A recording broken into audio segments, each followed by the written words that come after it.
Happy New Year, everyone. So welcome to the Civic Week Top 10. Stick around afterwards and you're going to hear about the historic hotels that were in this area of Rye. Just coming up, we got a lot of things happening. Budget committee meetings, the end of the month, February 1st. We're going to be having the Civic League budget presentation, other things coming up. So here's your top 10 and stick around for your history moment. Hi, I'm Miles, a junior at PHS. Oh, hi, I'm Sam. Born. Number 1. Rye Fire Department unexpectedly lost 20-year employee, Lieutenant Chuck Gallen. Our thoughts are with his wife Kelly and the Gallen family. 2. The historic 237 Block Road house is threatened by demolition. The owner has offered the home for free to be moved to a new site in Rye. If interested in moving or dismantling and storing the house, please email. 3. Rye Holiday Tree Light was held, and if you have not seen how good the tree looks, view it. 4. Rye 400 wrapped up an incredible year with a monument commemorating these great events and many generous donations.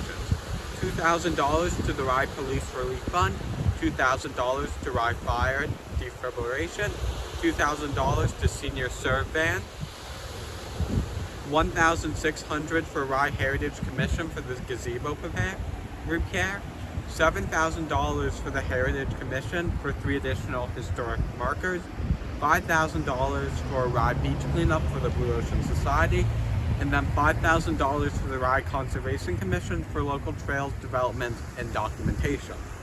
Number 5. Much discussion about the increase in December property tax bill.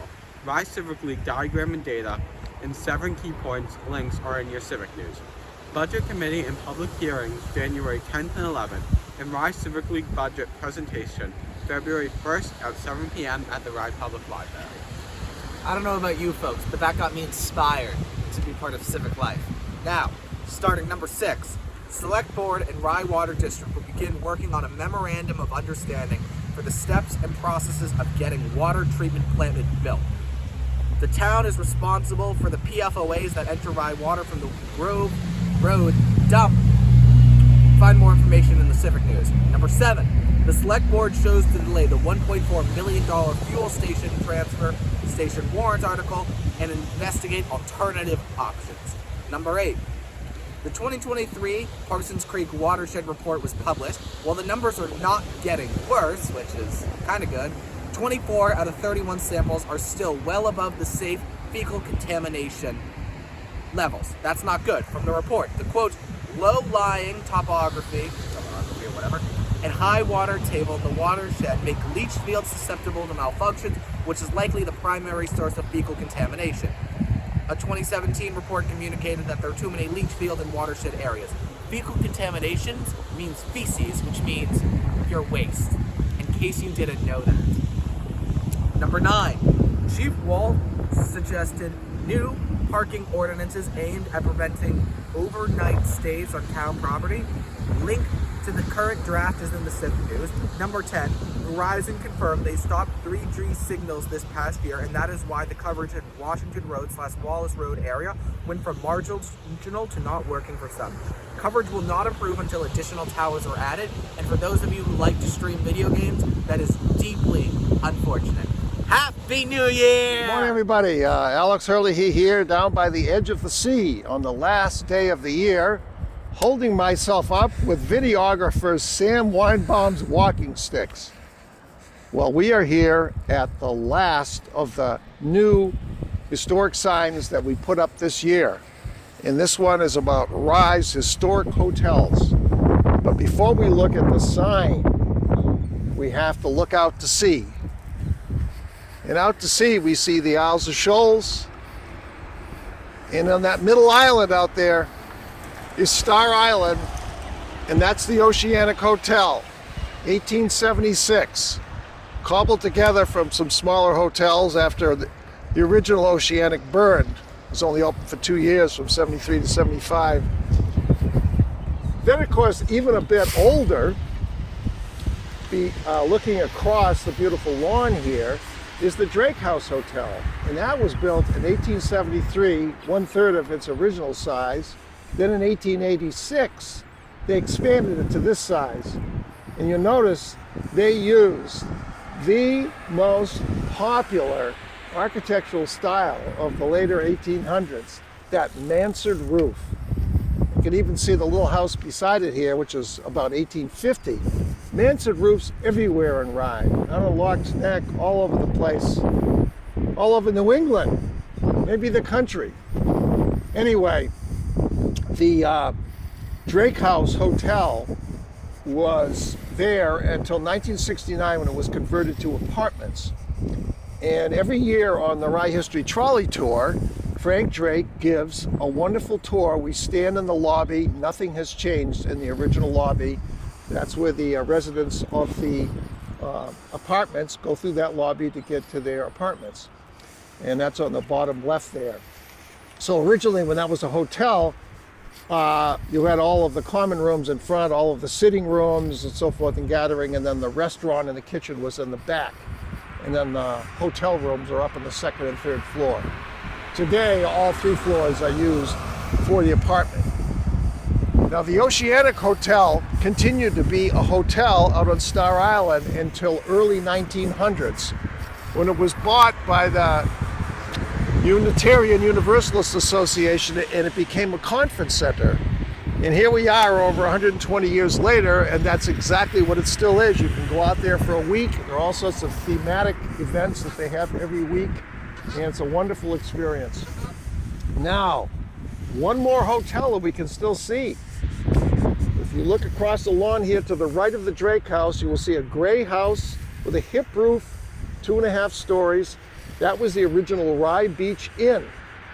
And when it was first built about 1913, it used to sit beside the Drake House. And then about 1930, it was no longer an inn. It was picked up and turned and moved to that location. And it's been a private home since the early 30s. So that's pretty cool. We're standing here and we can see the last remaining hotels of Rye, 1, 2, 3. And of course the beach club off to the right here is also connected to the hospitality industry because it was originally Lock's Bathing Pavilion, and the big Lock boarding house is still up at the end of Sea Road. Obviously we don't have boarding houses anymore, but these have all turned to private homes. So Rye's hotel industry started off, of course, in boarding houses, in farmhouses, or houses built specifically to be boarding houses. And then the first hotel was built just south of us here, down where Central Road ends at Ocean Boulevard. Ocean Boulevard, by the way, was built 1902 to 1904. Before that, it was a series of paths. So the original Atlantic House Hotel was built in 1846 down at the end of Central Road. It was a farmhouse that was moved and added a 3rd floor. Then soon thereafter, in the 1860s, the Farragut House was built, and that lasted until 1882 when that burned, and then the Grand Dame of Rye's Hotel, the Farragut, which we can see here, that was built, and that lasted for over a century, closed down about 1970 and was demolished in 1975. Also had a wonderful entertainment center, Farragut Casino, all sorts of wonderful activities there, theater, film, gambling, religious services. They did everything there. So some of the other hotels of Rye, going north from here, at the end of Cable Road, right on the beach, was the original Ocean House, and Joe Dennis built that, and that was from about 1848 until it burned in 1861, and then a magnificent hotel was built in 1862 right on the ocean, the end of Cable Road extension. Of course, it wasn't Cable Road then, it was Philbrooks Road, and that hotel was fabulous. 4 stories with a huge tower at the top that held 100 people. Imagine the view and the parties that they must have had up there. But it only lasted 10 years. You know, you had to have fires, you had to cook, and people got careless and the place burned down. So then it became a picnic grove. So those are those two hotels. But up Cable Row were a couple of smaller hotels, which aren't even pictured here. We had the Surf House and we had the Washington House, and those lasted into the 20th century. And then way up in Rye North Beach was the wonderful Ocean Wave, which had a great, great long career from 1879 until I watched it burn to the ground in 1960. The old foghorn fire alarm warned us kids and everybody else where the fire was, and we got on our bikes and went down and watched it burn. Now, there were some other hotels. There was a hotel called the Sagamore House up in Oneon Point, but it only lasted 3 years. Fire, constantly. Now, there is one absolutely beautiful hotel here that we need to point out right here, and that is the Seaview House. And that's 1869 until it was demolished in 1918. By the early 1900s, you know, the hotel industry was going into a slow decline. But right after that was demolished, look what was built very close to it. This is very close to the intersection of South and Central Roads. And this, of course, was Stoneleigh Manor Hotel, 1920. Solid as a rock. Unfortunately, there wasn't the demand by the 20s, you know, people coming and building their mansions, or they were just staying in other hotels, what have you. But things had changed a lot, and the automobile was with us. And finally, the Stoneleigh Manor became a girls' school, and then it turned into a college during the 1930s and 40s, Stoneleigh College for Women. And then finally, it was the Franciscan Friary until the 1990s when it was demolished. Sadly, it's too bad that couldn't have been turned into something useful, because it was a fabulous building.